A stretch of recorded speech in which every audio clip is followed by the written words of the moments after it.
sobre esa base, el fiscal, pues ciertamente tiene que calificar hecho y tiene que calificar y tiene que mencionar la calificante jurídica. Por cierto que esa calificante jurídica que menciona el fiscal en la llamada audiencia de imputación no puede ser tan somera que abordar el tipo básico, el tipo base, ¿verdad? Pues si se pretende una noción agravada o calificada, o inclusive si se pretende un problema de concurso real de delito, o inclusive si se pretende un problema de concurso de persona, pues tendrá que mencionarlo en ese momento, porque como lo verán o como lo han visto, ¿verdad? Allí en el esquema, ¿verdad? Que les muestro, la llamada finalidad cautelar de dicha audiencia de imputación guarda una importancia, digamos, pivotal con respecto al hecho que se está calificando, ya que si dentro de esa finalidad cautelar está o el dictado de una medida privativa de libertad o el dictado de una medida cautelar sustitutiva, el dictado de una medida privativa de libertad, pues obviamente está vinculado a aquel concepto que se maneja en el 237, en el 238, que es la magnitud del daño causado o la pena que eventualmente se vaya a aplicar. Por lo tanto, esa calificante por parte del Ministerio Público en la audiencia de imputación tiene que ir hasta señalar pues esa calificación jurídica que se le pretende adosar al hecho. Repito, imputación es incriminación e intimación. Intimación. Los elementos de convicción. ¿Okay? Y este artículo 126, artículo 126, un hecho elementos de convicción con respecto al hecho o la demostración de peligro de fuga o de obstaculización procesal. Entonces, con respecto al numeral segundo, es decir, los fundados elementos de convicción, la existencia de elementos de convicción, ¿verdad? Para sustentar la llamada pretensión cautelar. Esos elementos de convicción, obviamente, son someros, ¿okay? Han sido obtenidos en esa brevedad, ¿verdad? De la investigación en dicha fase preparatoria. Imaginémonos lo más breve de esa investigación, que es precisamente la flagrancia del sospechoso. Entonces, en principio, lo que se cuenta son con 48 horas, 12 más 36, 12 entre el encuentro flagrante y la puesta a la orden del Ministerio Público y el Ministerio Público presentando a ese sospechoso en la llamada audiencia de imputación. Entonces, bueno, elementos de convicción que han de ser someros, pero que tienen que existir, es decir, tienen que objetivizarse. Los elementos de convicción no pueden ser suposiciones ni presunciones, tienen que objetivizarse, que estar allí. Fíjense que un elemento de convicción muy importante es la propia declaración de la víctima y la propia audiencia de imputación puede servir de fuente de obtención de elementos de convicción. El 236 nos indica la presencia de la víctima, dice la norma, la víctima si la hubiere. Entonces, bueno, si la propia víctima ha estado presente en la llamada audiencia de imputación, bueno, los dichos de la propia víctima han de surgir, ¿verdad? Se precisan allí como elementos que pudieran conducir a una convicción, elementos de convicción. Malamente se podría denominar prueba, porque para hablar de la palabra prueba, pues no tiene que surgir necesariamente, ¿verdad? Un ofrecimiento frente a un hecho en concreto que se acusa y sobre todo tiene que haber una contradicción. No porque la audiencia de imputación no sea contradictoria. Ahí está el 18 del Código Orgánico hablándonos de que todo el proceso es contradictorio. Si todo el proceso es contradictorio, la audiencia pivotal, fundamental de la fase preparatoria, pues tiene que ser obviamente en contradicción. ¿Qué se contradice en la audiencia de imputación? Bueno, en primer lugar, bueno, se contradice la propia existencia del hecho. ¿Okay? Se contradice la propia denominación, la propia calificación jurídica, pero también se contradice la idoneidad, la pertinencia, la licitud de esos elementos de convicción que en muchas partes espaldas del propio procesado porque han sido obtenidos por parte de los órganos policiales, por el propio Ministerio Público, no sustentan ese hecho que se está calificando. Entonces, bueno, en primer lugar, tendríamos la finalidad imputatoria. Entonces, el fiscal del Ministerio Público imputa, dentro de esa imputación pues tendrá que señalarse la incriminación, el hecho y la calificante jurídica y la intimación. Es decir, si una de estas cosas no se hace, pues realmente no se está dando cabida a una real imputación. Entonces, digamos que la segunda finalidad de dicha audiencia de imputación es la llamada finalidad cautelar. Esa finalidad cautelar, pues que obviamente se divide, se bifurca exclusivamente en dos opciones. Recordemos que en la llamada teoría general del proceso, en la teoría general del proceso se habla de la cautela dentro del proceso. Entonces, generalmente cuando se habla de la teoría de la cautela, la teoría cautelar dentro de un proceso, se está vinculado al proceso civil, ¿verdad? A la cautela la cautela real frente a bienes. O sea, esa cautela real frente a bienes, en la clásica noción pues, de secuestro, embargo, prohibición de enajenar y gravar, pero también existe, obviamente, la llamada cautela personal, la cautela frente al procesado. Por eso es que el tema de la teoría del proceso, desde el punto de vista civil, no se valida mucho la teoría del proceso penal. Es decir, la teoría del proceso penal tiene sus propias características. Entonces, esa cautela real, esa cautela personal, perdón, es lo que suele denominarse por algunos, ¿verdad?, coerción o coacción, inclusive de forma personalizada. Entonces, la coerción, porque el procesado hace que más función la presunción de presencia, un boleto, la auxiliar, la presión de proceso, esa acción de proceso no es el más también. Es algo en proceso penal,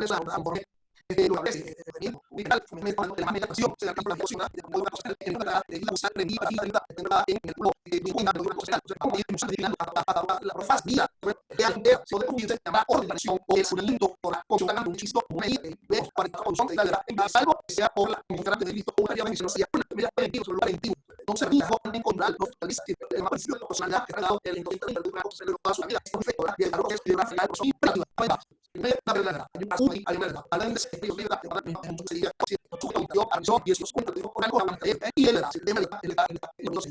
Y privativa de la libertad que se dicta en la audiencia de imputación y de paso, frente al elemento anterior, que es la llamada imputación, también la audiencia de imputación es una audiencia de defensa, es decir, asumir que solamente la audiencia de imputación tiene una neta finalidad imputatoria y que la defensa en miras a lograr beneficio del procesado, pues no se verifica porque según la sentencia 537 es allí donde se imputará, a entenderse que la audiencia de imputación también es una audiencia de defensa y que de alguna forma, así como el 262 indica que la fase preparatoria sirve para encontrar los elementos de convicción que sustenten la acusación, también la fase preparatoria y dentro de ello, pues la audiencia de imputación también puede servir de mecanismo de defensa. Entonces, bueno, esa medida judicial preventiva privativa de la libertad, pues está vinculado a las pautas del 237 y del 238 del Código Orgánico Procesal Penal. Es decir, lo que está vinculado a la noción de magnitud del daño causado, pena que eventualmente se vaya a aplicar, etcétera, etcétera. Claro que hay previsiones expresas, ¿ok? Por ejemplo, el artículo 237, en su parágrafo primero del Código Orgánico Procesal Penal, establece que cuando el fiscal vaya a imputar por un hecho que supere a los 10 años en su límite máximo, pues está obligado a solicitar la medida judicial preventiva privativa de libertad. Por cierto, que esto también sería un mecanismo que le conduce un tanto a la actuación al fiscal cuando solicite la orden de aprehensión. Si en la audiencia de imputación, bueno, por el 237, parágrafo primero, está obligado a solicitar una medida preventiva privativa de libertad, bueno, de una vez, cuando solicite la orden de aseguramiento, se tomará la misma pauta del artículo 237 a los efectos de que se transforme la orden de aprehensión en medida judicial preventiva privativa de libertad en la audiencia de imputación, pero puede ser que cambie. Es decir, los elementos que sustentaban la orden de aprehensión ahora no son efectivos, no se eficientizan pues en la llamada audiencia de imputación, puesto que ha habido una buena defensa por parte de la defensa y el juez no ha verificado la nulidad, la ilicitud de dichos elementos de convicción, y definitivamente alguien que ha sido ordenado en aseguramiento no solamente que puede dictarse una medida cautelar sustitutiva o hasta su libertad plena. Entonces el 237 da una pauta, ¿verdad? Da una pauta en el sentido de que cuando supere a los 10 años en su límite máximo, el fiscal está obligado a solicitar la medida judicial preventiva, privativa de libertad.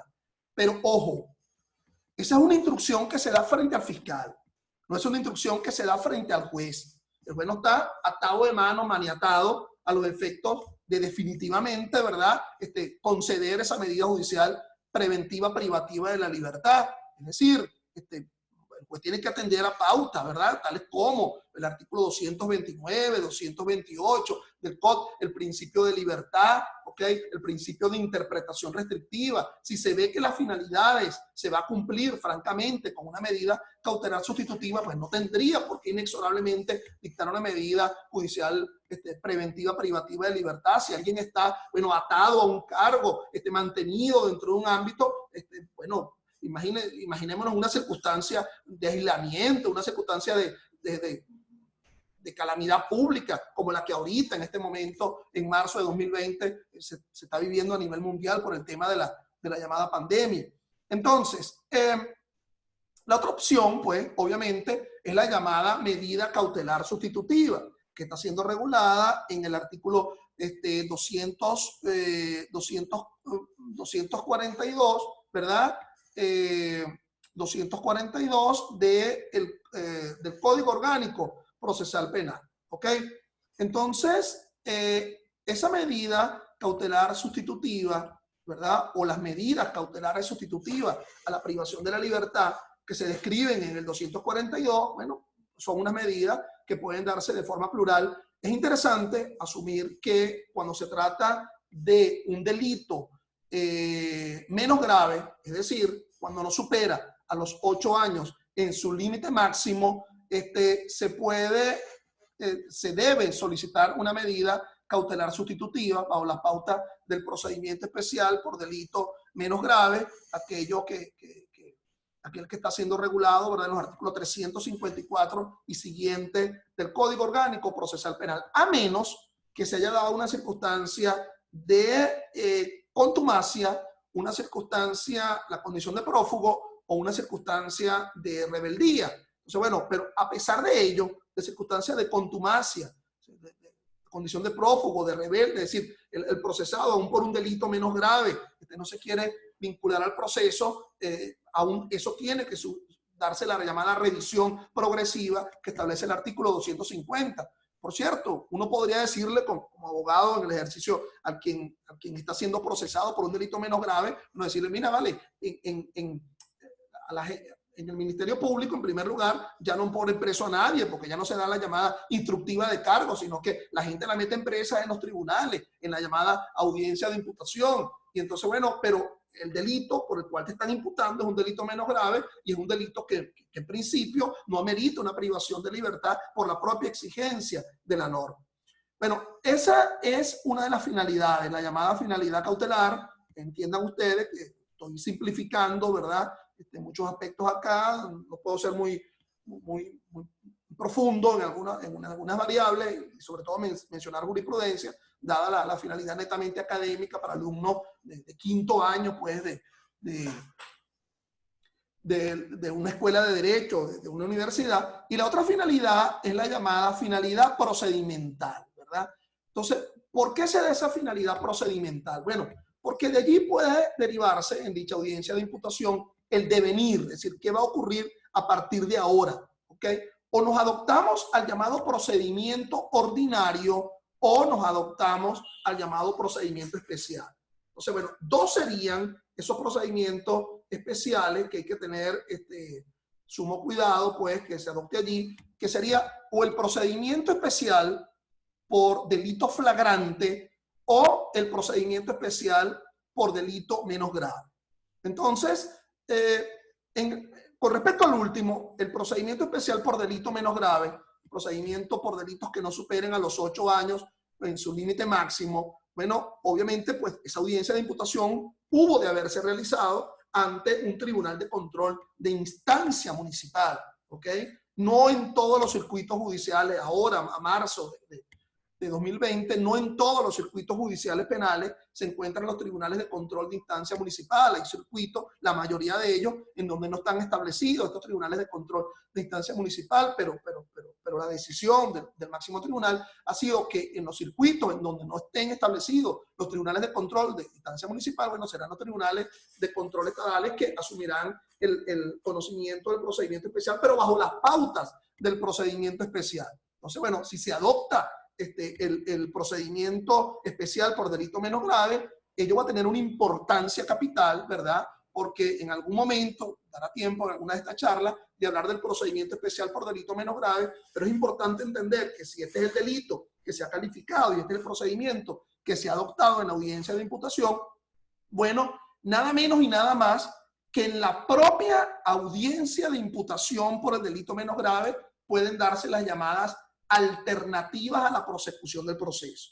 Entonces, esas alternativas a la prosecución del proceso, si el delito fuera menos grave, bueno, que estaría vinculado al llamado principio de oportunidad, que está regulado en el artículo 38, 37 y siguiente, y 38 del Código Orgánico Procesal Penal, la llamada, el llamado acuerdo reparatorio, en virtud del artículo 41, sí, como me están escuchando. Es decir, la posibilidad de que frente a la simple imputación se dé un acuerdo reparatorio, aún en plena audiencia de imputación, si el delito es menos grave. Lo que no podría ser posible es la llamada admisión de los hechos, puesto que francamente no existe una acusación que se esté presentando, y la admisión de los hechos no es una alternativa, sino es un procedimiento especial.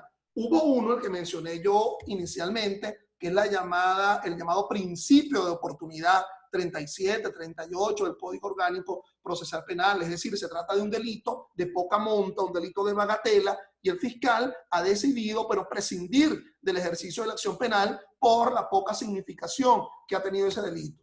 Sería una especie de debut y despedida. ¿Cómo sería esto? Bueno, primeramente, aun cuando se adopta el principio de oportunidad, el fiscal tiene que imputar, ¿ok?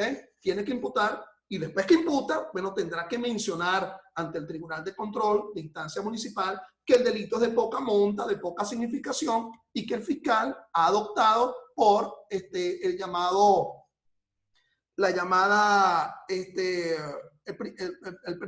principio de oportunidad. Que, por cierto, no hace falta la aquiescencia por parte del fiscal del Ministerio Público, ni tiene por qué ser solicitado por el procesado, es de la propia iniciativa del fiscal del Ministerio Público. El otro procedimiento, ¿verdad? El otro procedimiento especial que se podría vislumbrar en dicha audiencia de imputación declarado por el juez es el procedimiento por flagrancia, dentro de los procedimientos especiales. Es decir, en el llamado procedimiento por flagrancia está en cabeza del propio fiscal del Ministerio Público, en legitimidad del propio fiscal del Ministerio Público, solicitar que se adopte el procedimiento abreviado por flagrancia. Ahora bien, para poder hacer eso, el fiscal del Ministerio Público, pero es impermitible, pues que se haya iniciado el conocimiento de la causa por el llamado conocimiento flagrante. Es decir, si esto se inició fue por una denuncia, por una querella o por el llamado conocimiento oficioso, mal podría el fiscal del Ministerio Público solicitar que se califique el procedimiento abreviado por flagrancia. Pero puede ser que aún habiéndose iniciado esto por la llamada flagrancia propia, la cuasiflagrancia, la flagrancia presunta, que a muchos no les gusta la mención, pero realmente el 234 permite ambas posibilidades. Si el fiscal, a pesar de que esto se inició por la llamada flagrancia, pues decide que no se solicite la calificación por flagrancia,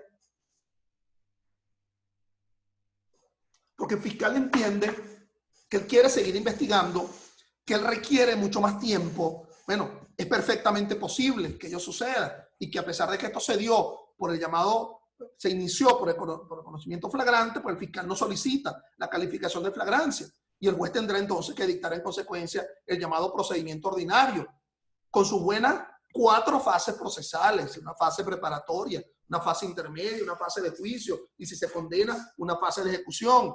¿Qué pasaría si se califica el procedimiento abreviado por flagrancia? Que se amputa, se corta, pues una fase procesal, pues no habría fase intermedia, sino que la acusación se interpondría pues directamente ante el tribunal de juicio y ya se agota la competencia del tribunal de control en sus fases, en la preparatoria, que la tuvo, y en la intermedia, que no la tuvo. Mal, indebidamente pudiera un juez coaccionar a un fiscal y decirle: mire, pero si esto se inició por flagrancia, porque usted no solicita el procedimiento abreviado por flagrancia, esto no podría ser, pues, esto está en la propia cabeza, en la propia iniciativa del fiscal que está imputando. O el juez hacer una recomendación en el sentido de que se califique la flagrancia de modo alguno. ¿Ok? Con respecto a las facultades cautelares que tiene ese juez, bueno, ello es lo que establece el Código Orgánico sobre la base de las atribuciones del fiscal del Ministerio Público. Por ello es que es un tanto extraño cierta sentencia de la Sala Constitucional. Hay una sentencia en la cual se menciona que si se trata de un delito de violencia de género, de contenido sexual, entonces está obligado el juez de control a dictar la medida judicial preventiva privativa de la libertad, aun cuando el fiscal del Ministerio Público no lo haya solicitado. Entonces, yo considero que eso es un menoscabo, pues, a las atribuciones, al propio sistema acusatorio. Esa sentencia, inclusive, contó en su momento con el voto salvado del entonces presidenta del Tribunal Supremo, que era también presidenta de la Sala Constitucional. Entonces, bueno, fíjense, ello sería, pues, la llamada finalidad de la audiencia de imputación, la finalidad cautelar, la finalidad procedimental, y ahora nos estamos dirigiendo hacia la culminación de dicha fase preparatoria del proceso penal venezolano, ¿verdad? De la fase preparatoria del proceso penal venezolano,